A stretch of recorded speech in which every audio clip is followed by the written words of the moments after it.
This is the best video to understand and learn how to use assertions in Cypress. As you can see in this code, we are going to review the TDD assertion style and also the BDD assertion style that Cypress has. Alright, let's start coding. I'm gonna start working with my describe here. This is gonna be called assertion demo.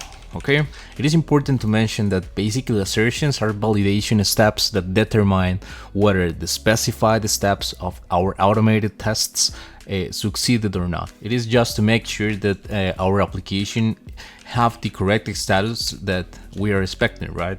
So that's basically my kind of description or the concept that an assertion have for me. All right, I'm gonna start working with the command CYPRESS because I want to show you the website that we're gonna be using today.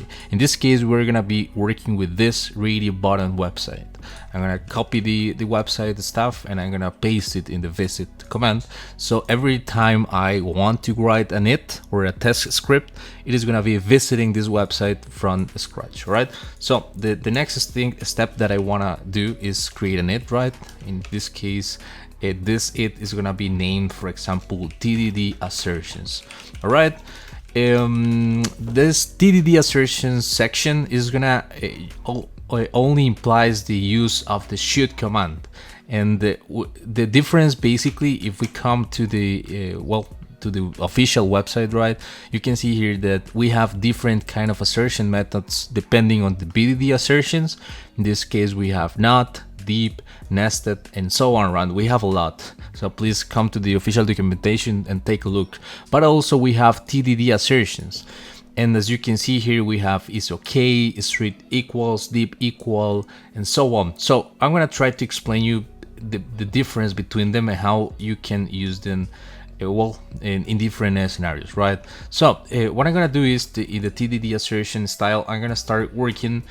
I'm gonna create a CY lock here, and I'm gonna call this a length check. All right, what I want to do in this website is make sure that I have 3 inputs in the website. That's basically the thing that I want to show you and how you can actually test that. Okay, and well, I'm gonna place my my scope here in the input, and I'm gonna look for something. Or actually a kind of selector, right? A CSS selector. In this case, I want to use the type radio. So as we have seen before in previous videos about CSS selectors in this channel, what I'm gonna do is, well, basically create a selector, and now we have a single selector that is pointing to all the inputs element that we have in the website. Once I have done this, I'm gonna copy my selector, and I'm gonna, well, use a cy or cyget command in order to get or make the Cypress or actually play with the element, right? In this case, what I want to do is the command should, which is basically the key command for assertions. And here I want to use the command have length. Okay, and as you can see here, we have 3 different inputs, right? I want to make sure that we have 3 inputs here. So I want to, using the should command, make sure that it have the length of 3. Okay, and now if I run my application, you are probably gonna see that, well, it is actually checking it correctly. So I'm gonna just come here and run my test runner. Well, before, or actually waiting for the execution, actually it was fast than I expected. So I'm gonna click on the assert here, the spec file, and as you can see here, it is gonna be visiting the website, and then as soon as it is loaded correctly, then it is gonna be checking if it has 3 elements, well, using that selector that I provided, right? It is taking time. I'm not sure why. Probably it is the first time that I am executing this, and that's why it took time. As you can see here in the test runner, it is saying that we are getting this element. It has a length of 3 elements, or actually it matched 3 elements, but now using the assertion, we're making sure that there are 3 elements. In case that there are not, for example, if I place a 2 here, you're gonna see that it is gonna fail immediately, right? It is gonna wait until the element is displayed, but if it is not, because in this case it is not two elements, right? There are not two elements, there are three. Well, this is the assertion error that we have, and it is saying that too many elements found, and well, the expected, or actually it found 3 and we was expecting 2. That's basically well, this flow, right? So once I have done this length check, I also want to make another check. It is gonna be named, for example, class check. Okay, you are probably wondering why, and I'm gonna show you right away. If we take a look of the third input that I have here in the website, it is actually a disabled one. And if I come here and I take a look of this input, you can see that it has a class, right? But at the end of the class, it has the word, or the class disabled. And that's basically the class that probably is providing this functionality of disabled using well, I'm not sure what technology, but probably I don't know, for example, React or Vue or something like that. So I want to make sure that this input, the third one, right, as you can see here, the third one over here has the class disabled. So I can do that. I'm gonna come here to my Cypress code, and I'm gonna, well, use a Cyget, and here, well, I'm gonna use basically the same selector that I have in the past, right? Because it is it is actually pointing to the 3 different inputs, but in this case I wanna only well, kind of point to the second one in this case, right? The second one is the third one in your mind, right? Remember that Cypress works like a kind of array mindset in its mind, right? And probably you have to start counting your numbers from 0, 1, and 2. So that's basically what I'm doing here. Once I have selected the second element in the array of elements, then I want to make sure that it has the class disabled, right? So I'm using the should command here in order to make sure that it has the class, disabled. Okay, and as you will see right away, probably, hopefully, we're gonna have the assertion working as expected. As you can see in the test runner here, it is actually checking that the class is disabled or not. That's good, right? And as you can see here also, well, we are pointing to all the elements and then making sure that it is only pointing to the third one in this case, right? Excellent. Now I want to make a negative assertion, all right? And Cypress recommend using negative assertions to verify that a specific condition is no longer present after the application performed an action. Okay, but in this case I'm gonna show you a kind of example right here. If I click on the yes, let me show you. If I click on the yes input, you are gonna see that this text is gonna be displayed, right? It is a kind of P with the class M3, MT-3, right? So I'm gonna place I'm gonna try to find the element using the class syntax, right? And as you can see, I have my P selected. But if I refresh the website and I try to look for that class, you're gonna see that there is no element displayed. Actually, it doesn't exist in the code yet. So I want to make sure in this demo example that this element is not displayed at all, right? When the website is loaded. All right, I want to, well, use an assertion to make sure that this doesn't exist in the DOM. So I'm gonna come to my Cypress code again, and I'm gonna use a simple sidelog here just to have better understanding of what is happening in the test runner, right? And I'm gonna make sure that, or I'm gonna call this assertion exist check. All right, once I have done this, I'm gonna make a Cyget over here, and this Cyget is gonna be looking for this element, right? That if I don't click on this element, it is not gonna be existing in the DOM. So I want to make sure, using the should command again, that the element not exist. Okay, as simple as you can see here.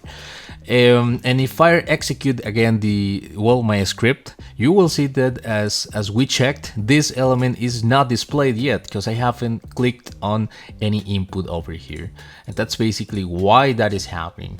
So as you can see in the test runner, it is saying that the MT3 not to exist in the DOM.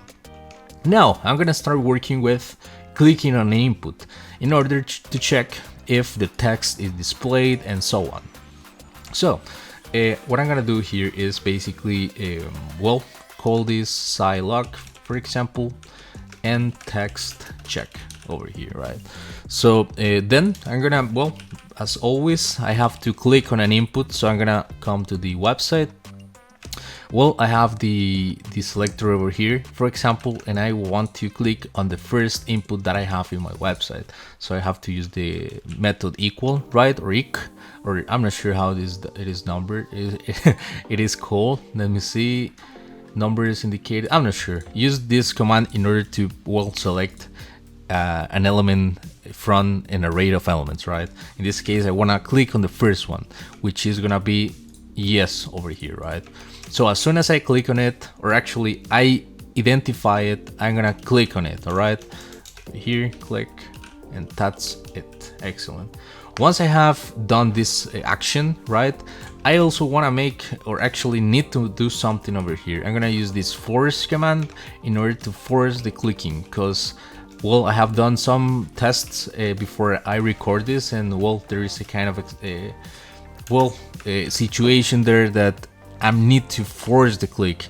And probably if you wanna kind of learn more about this kind of commands, please let me know in the comment section and I'll try to explain you more in depth. Just have in mind that I'm gonna be clicking on the yes input button here. All right, once I have done this, as you can imagine, now this element that I have checked before that doesn't exist, the empty or the P, right, that has the text you have selected yes, now exists. And I now want to for example make some assertions. All right, so I'm gonna do a should here. Okay, and here I want to make sure that I have the text that we're expecting in the website, right? In this case is you have selected yes over here. And there it is. If I execute this, you will see that probably in the test runner it is validating that after the clicking, right? As you can see here in the test runner and the history or the snapshot dump that it performed, it is clicking on yes, and then as we expected, the text was displayed, right? And it is saying you have selected yes.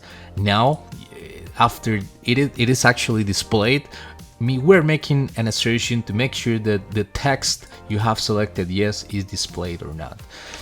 But also we can perform other kind of assertions at the same time, right? We can perform multiple assertions in one simple get. All right, so I'm gonna use the command end, all right, which is a kind of alias of should, right? And it is gonna be allowing us to play with the element that we have selected and then perform another assertion. Okay, so I'm gonna use, for example, use the assertion method include text. All right, and in this case it is gonna work as a kind of contains, right? So I want to make sure that the P element has, for example, yes. Just have the word yes, and it is another assertion example that we can have using the same get method and using and as an alias of should. Okay, and then for example I can make another assertion over here, and what I can do here is, for example, is use the method not contain to make sure that the P element doesn't have any kind of text that you have in mind. For example, the word test. Okay, probably and obviously it is not gonna contain the word test in the P element that the website have, but it is another negative assertion that you can also perform in case you need it in your real life scenarios, right? And I just want to show you another example of TDD assertions over here, right?